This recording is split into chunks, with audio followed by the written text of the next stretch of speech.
Live from the 2019 RMA International Conference at the Aria Resort Hotel and Casino in Las Vegas.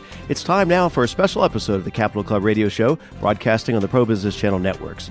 This show made possible in part by Flock Specialty Finance. And now, here's your host, Chairman and CEO of Flock Specialty Finance, Michael Flock. Good afternoon. Today, we're really honored to have one of the new leaders of the debt buying and collections industry, the President-elect of Receivables Management Association, RMA, formerly known as the Debt Buying Association, or DBA. Her name is Marian Sangalang. Marian is currently Vice President of the Bureaus, a master servicer and debt buyer. She's responsible for the management of data analysis and technology systems for the Bureaus. Over 30 years in this industry, she has helped develop proprietary tools, including net present value modeling and data management systems. In 2013, she received the Ambassador's Award for her work with interactive intelligence on the Latitude software suite. She's currently chair of the RMA International State Legislative Committee, and after about 4 years on the RMA board, she is now its new president. And we are honored that this is her first interview that she's granted to anyone since her election as president. Marian, you've had a very, very interesting journey. And I think it's probably safe to say that it's rare for any one of us to set out intentionally to get into collections and debt buying. I don't think we ever plan on that. Also, you started out, I think you said, in South Carolina. You now reside in Chicago. So you've moved around career-wise, geographically. You're now at the bureaus. I think you told me maybe your first experience with debt collection was with Hardee's. Is that right? Well, I wasn't a debt collector with Hardee's. I actually just worked at Hardee's. Bill collector. I wasn't in bill collections at Hardee's. Hardee's actually worked at the drive-thru. So that was my first job, and didn't become involved in the debt collection or bill collection until probably a year later. Okay. And so, yes, first job as being a bill collector was at Amcol Systems in Columbia, South Carolina. Okay, I'm sorry. That's okay. Yeah. And how did you move from Hardee's to Amcol? Hardee's didn't pay the bills. And so, okay. And so I was a single parent, and so I was looking for something that I could do that would pay the bills. Right. And being a bill collector gave me an opportunity to do that. I had no idea what a bill collector was. Right. And once I got involved, I was provided an opportunity by the owner of the company, whose name was Jay Rickman. Right. He and his sons, who also run the business now, worked with me, taught me how to be a bill collector, right. Taught me how to set up budgets, and it not only helped me in my job, but it also helped me personally. Right. I was 19 years old, and so I learned about credit. I learned about credit reporting. I learned about credit scores. I learned about all things on how to manage my own finances, which was amazing. They should teach that in school. They did not then. And I think you mentioned that mentors were very important to you throughout your career, and you had 3. I think Jay was one. That's correct. And the other one was? Well, I ended up moving to Illinois in 1993, and I went to work for a company in Peoria by the name of Credit Bureau Accounts. And the general manager of that agency at the time, his name was Michael Burrows. Okay. And I still consider Michael a mentor today. I don't know if I can say who he is or what he does now, but Michael is involved in our industry, and I'm honored that he participates in this conference and has been coming for the last couple of years with his current employer. And again, he taught me about a whole new side of debt collection, where litigation was an opportunity to help recover funds for your clients, which I wasn't aware of in South Carolina because we didn't do that. So I learned that facet of it. He also worked with me and mentored me to a point where I became a general manager of their company. Right. And they transferred me to Jacksonville, Springfield area of Illinois. Our biggest client was the Illinois Department of Revenue. And so I learned about litigation. I was in court every Wednesday. I was signing affidavits. I learned all about how that worked, which was, again, a whole different side of debt collection I hadn't been exposed to before. So I was very thankful for that because it helped me progress to where I am today. And I've been with the bureaus now for, it'll be 24 years in August. And Michael Slotke, who is our CEO of the bureaus, again, another wonderful mentor, someone who has allowed me opportunities that I would have never dreamed. Example, I have become well-versed and schooled in SQL. I do manage our SQL database. I manage our infrastructure, hardware, software, all data analysis, all of that. Coming from being a bill collector to doing what I'm doing today, it's just amazing, and I'm very thankful. I've again, the people that I've had along the way that mentored me, I think about them daily, because without them, I wouldn't be where I am today. So coaching and personal development for you personally made a huge difference. It wasn't just that, however. It was the fact that they believed in me. Okay. They gave me the opportunities and said, I know you have the ability, I know you can do it, so go do it. Right. And I did. And, there were things that were challenging. When I was feeling challenged or stressed or pressured, I would talk with my mentors, and they were very helpful. They were very encouraging, and that was everything for me. It helped me get to where I am today. On technology and information systems, though, I mean, I know Michael, he's a great leader, done really well, but he didn't teach you SQL. No. So help our listeners understand how you learn technology because you don't have a degree in technology. Did you just teach yourself? How did you learn about SQL and systems that are now so important to the world of debt buying? Well, I was in a management role at the bureaus, and this was 2001, and we had an old DOS-based system of record at that time, and we knew we needed to come into a new world of technology. And so I was tasked with finding it. And in the process of finding it, I had to know what it was all about. So when we determined the system of record we were going to use, which was Latitude, at the time it was Global Software Systems. Mm-hmm. It's been sold a couple of times since. But to understand it well, I had to understand the data that was being put into the system, which I had been trained on and learned on my own. Access, which is in its own right is a database. And so by understanding databases and joining things within inside of an Access database, it was a gradual move forward to go to a SQL. Okay. SQL is like it's a Access database on steroids. It's just much bigger. And so with that knowledge and learning and choosing of the system of record, I went to a Microsoft SQL class. Okay. And so it was a week-long class, learning and training and becoming certified in Transact SQL, understanding how to manipulate the data and export it out for the use that we needed. And so, again, Michael simply gave me the opportunity and believed that I had the ability, and it was amazing, an amazing opportunity, and is so beneficial in what I do today.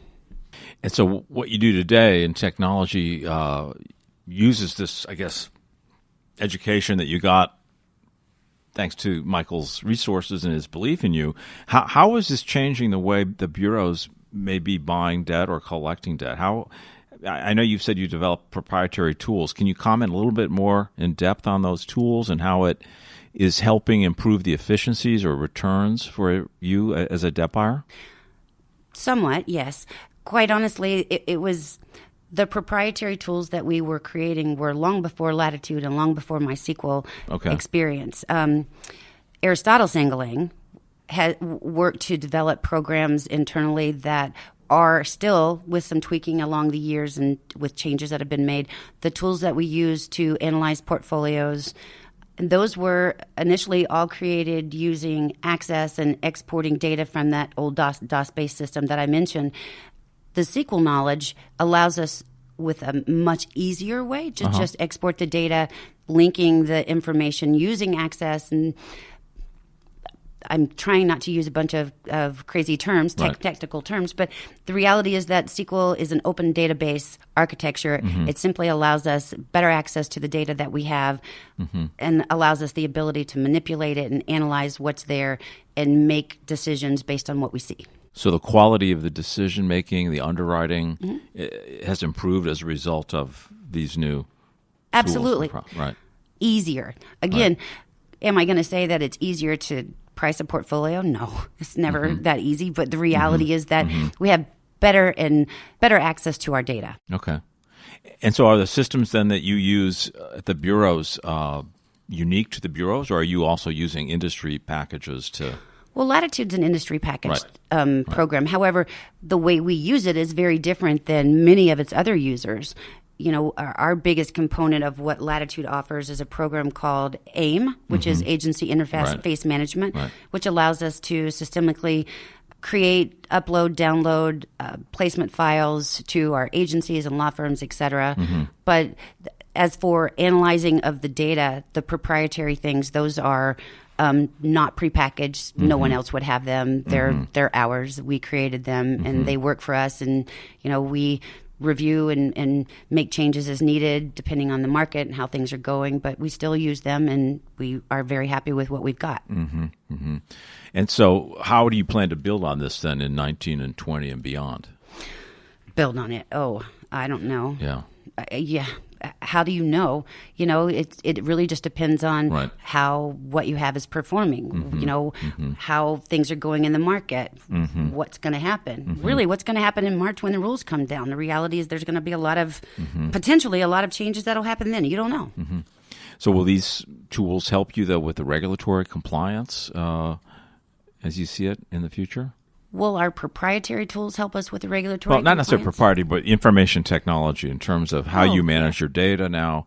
We think that it probably should make it easier to clean your data, make it more consistent. Absolutely. We're always looking for, again, any portfolio that comes into the bureaus, we automatically review. We're always checking for bad data, perceived bad data, validating Social Security numbers, checking with addresses as best as you possibly can. But that's an ongoing, every single month kind of thing. I mean, you're always validating information. Let's step back a second now. We've talked about kind of your career journey from Hardee's to the bureaus. And at the very beginning, you mentioned that you're a single parent. How have you dealt with that in all this change from South Carolina to Chicago and going from Hardee's to now, VP of bureaus and now president of RMA? As a single parent, and obviously mentoring from a professional standpoint is very important to you, but mentoring as a parent, has that been challenging, being a single parent? Being a single parent in this industry was very difficult. As a debt collector, professional debt collector, nights and weekends are required. So it was challenging at times because I couldn't be there. And, the reality is that that's the choice that I made. I worked really hard, didn't want to be a bill collector forever, and, wanted to be something different. I knew that there was more than just being a bill collector, but I was very good at doing that. And I took what I knew and was able to apply that into, again, the data side and sales side. I did marketing at the bureaus. I've done a lot of different types of positions, which helps me to be who I am today. I mean, is for my daughter, yes. It was her first job was working at the bureaus when she was 16 years old. She actually managed the media spreadsheet, documenting the media that was coming in and out from the issuers. And so that was her very first job. So she has a very good understanding of what our industry is about. And she still works remotely for us doing analysis and reporting for our director of outsourcing, Bill Sorgatz. And so she reports directly to him. It's not a full-time position for her any longer, but she does still do reporting for him because she's good at it. And it works. But for me, the last thing I wanted was for her to grow up and be a bill collector, because the perception of a bill collector isn't always something that is like, oh, wow, that's awesome. That's really great. It's like, wow, really? You call people to collect money? And that while the stigma itself is hard to overcome, the reality is that it's a profession, and it is a needed profession. And she never collected debt. She was not that person, but there are so many other roles that she's done within the organization, and she understands it. And it certainly did help her be financially responsible. Right. For sure, because she learned from me, and she learned from it's her first job. She saw what was going on in the organization and within the bureau, so she gets it. Well, that's amazing. So you've been able to kind of integrate your personal and professional life with your daughter in some of these experiences and coaching her as well. So someday she'll probably say that my mom was my biggest mentor. She tells me that now, I think. I'm going to say that, yes. How about your role as a woman? I mean, you've been in this industry a long time, and we know that the role of women has evolved a lot. Tell us about that. And by the way, do you think it's harder for a woman to collect debt than a man? And no, I actually think it's easier for a woman to collect debt. Because I think that if you take the right approach, a woman is perceived to be easier to talk to. That's just my opinion. I mean, again, I always took the approach before I ever even came to the bureaus that bad things happen to good people, and it's your job to find a way to help them solve their problem. And when I got to the bureaus, that's their philosophy as well, as within the other two companies that I worked for, which is why I believe that I feel so strongly about the two other companies that I work for. Is the philosophy was the same.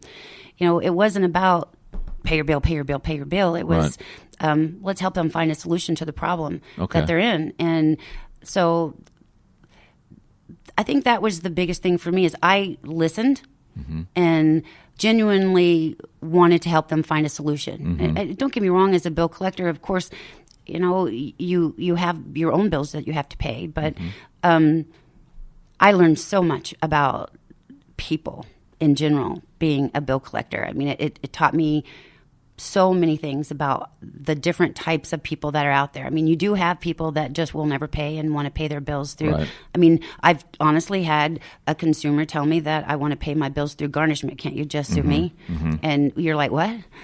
So I've had that happen, and it's unfortunate. But then there's, again, the majority of the people don't choose to be in this situation. And if you can help them find a solution, they're super thankful. I mean, you know, not to say anything bad about the consumers in any way, but I've received teddy bears, I've received flowers. You know, I had to get my wisdom tooth pulled one time, and one of the consumers felt so bad that I wasn't there when he called, or she called. I think it was a she that actually sent me a teddy bear, a get well teddy bear. It's like, wow, that's awesome. That's pretty good for someone you're collecting debt from. It is, right? Yeah. But again, you build a rapport with them, and it happens more times than you would think, because any good organization that has good people that are on the phone, you build a rapport with the consumers. It's not just another phone call. It's okay, let me call Mrs. Smith because she hasn't made her payment. Something's wrong.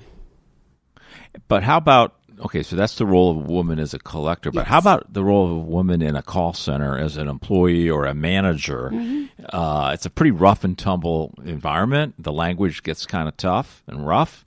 Sometimes the behavior can be a little bit on edge.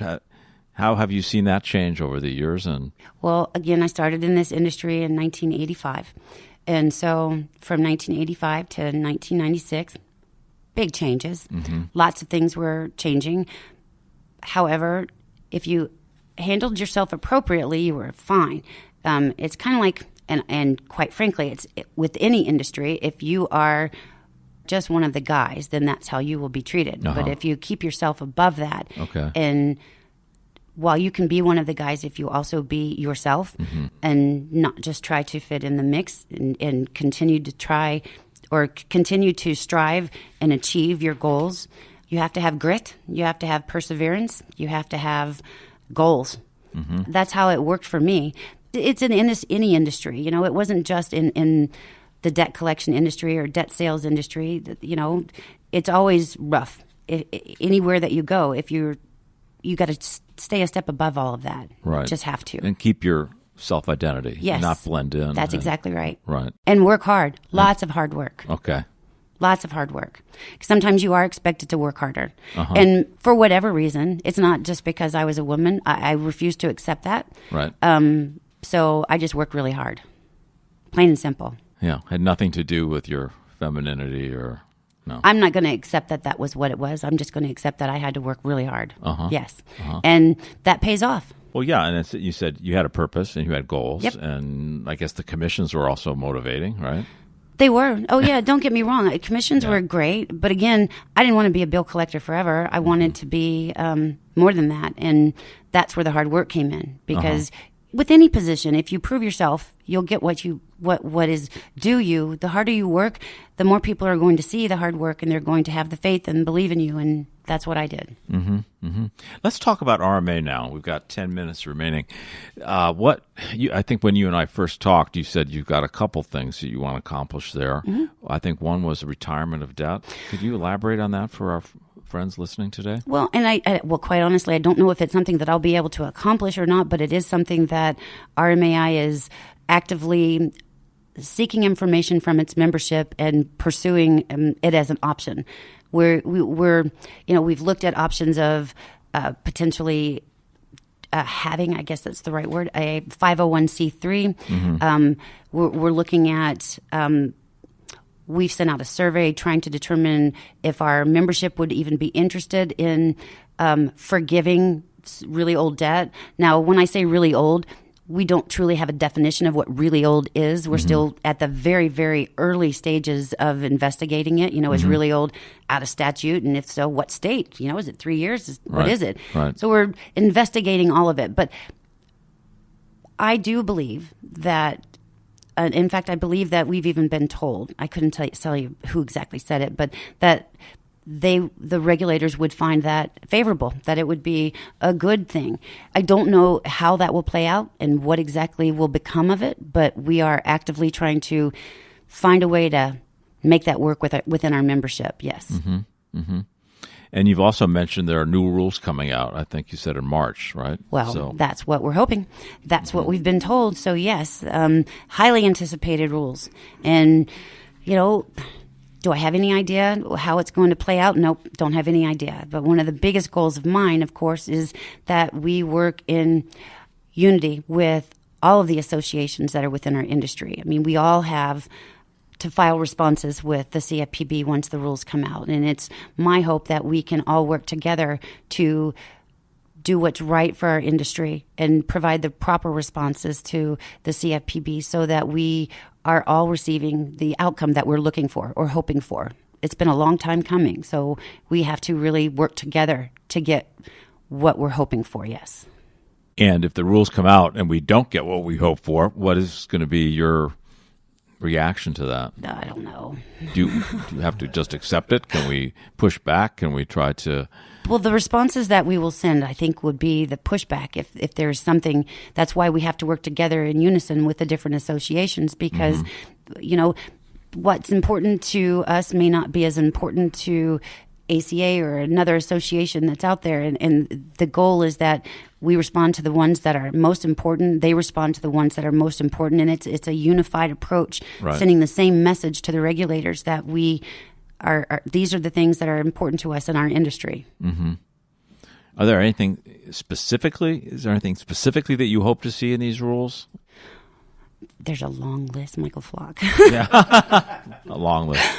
Anything with resales? I know resales that's a big deal for middle market jet buyers. It's a huge deal, but I don't know that that's going to be something that comes out in these rules. Right. I honestly believe that what we'll get some clarification on, hopeful clarification on, are things like, TCPA, contacts, maybe some clarification in letter verbiage. Right. I don't know that I honestly don't see anything coming out about debt resale in these rules. Okay. I would like that to happen, but I think they have so many other things on their plate that's not something they're going to jump into right now. And so how do you see the market then in the next year or two evolving? Are the bigger banks going to start selling again? How do you see prices change? Well, let's see.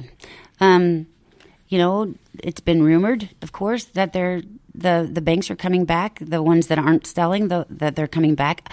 When I talk to the banks, there's been, well, we just finished converting to a new computer system. We've got to get that behind us, and then we're coming back. Okay. There's been rumors that, well, when this bank comes back, then we'll come back.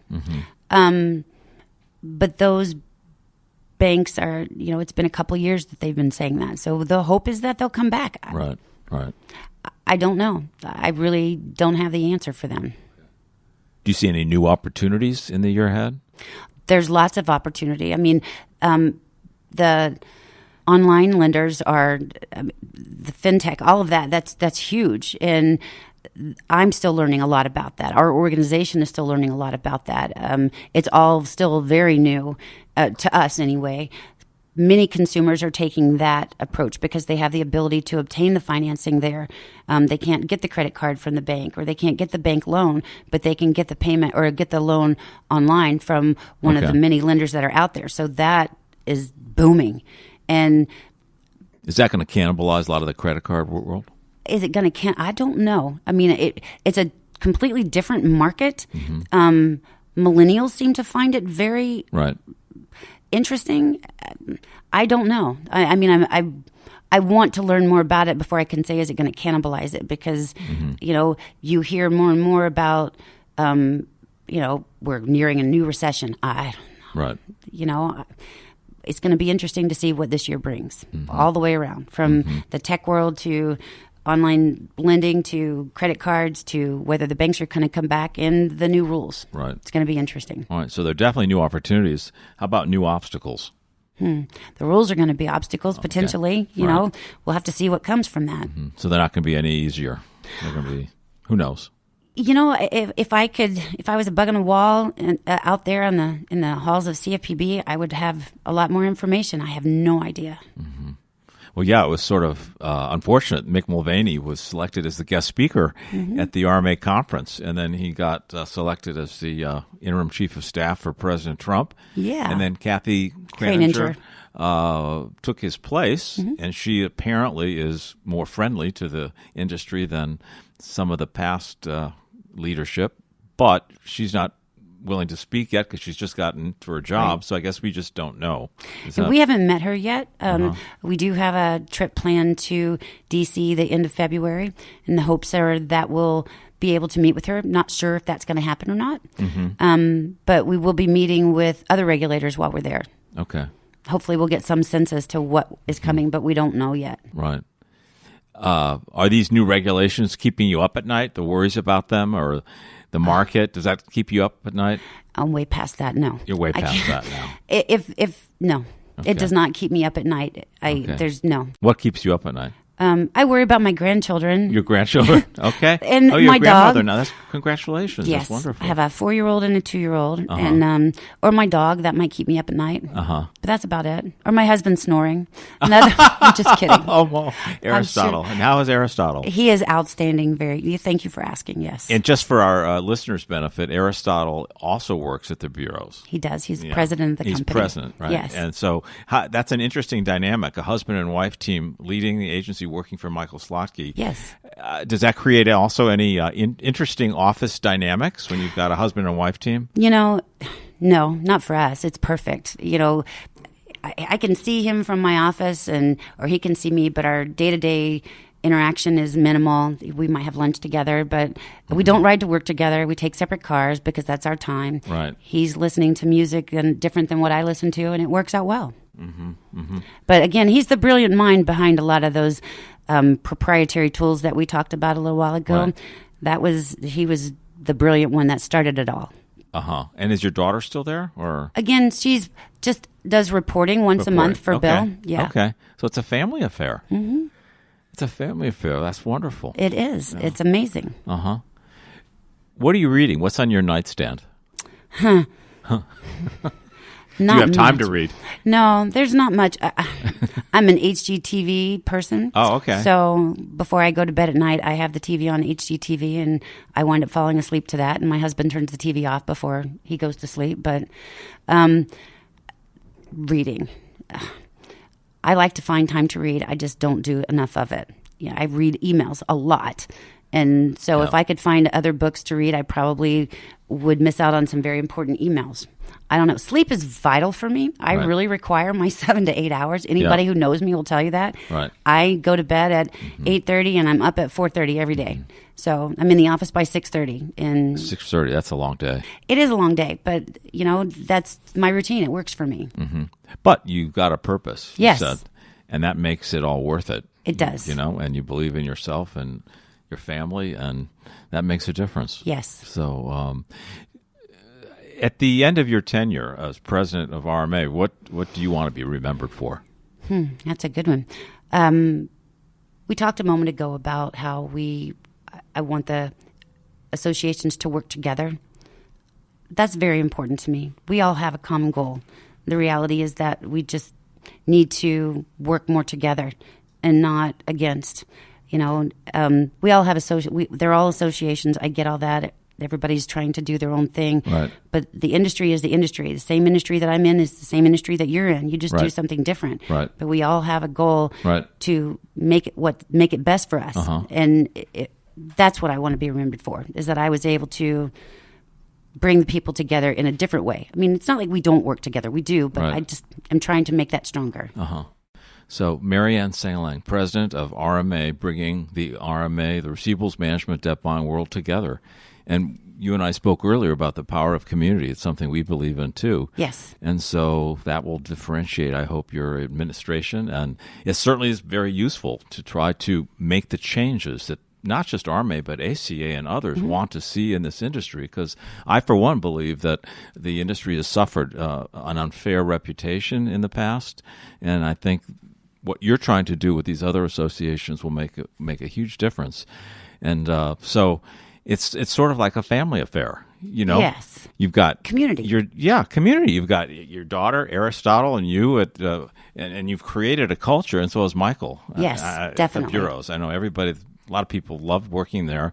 And so at a higher level, a macro level, you're going to do the same thing for the association, for the industry of debt buying and collections, receivables management. So It's my hope, yes. well, we wish you the best, Marian, and just want to thank you for this very interesting discussion of your personal development and evolution from Hardee's to a vice president of information systems. You taught yourself that. That's just unbelievable.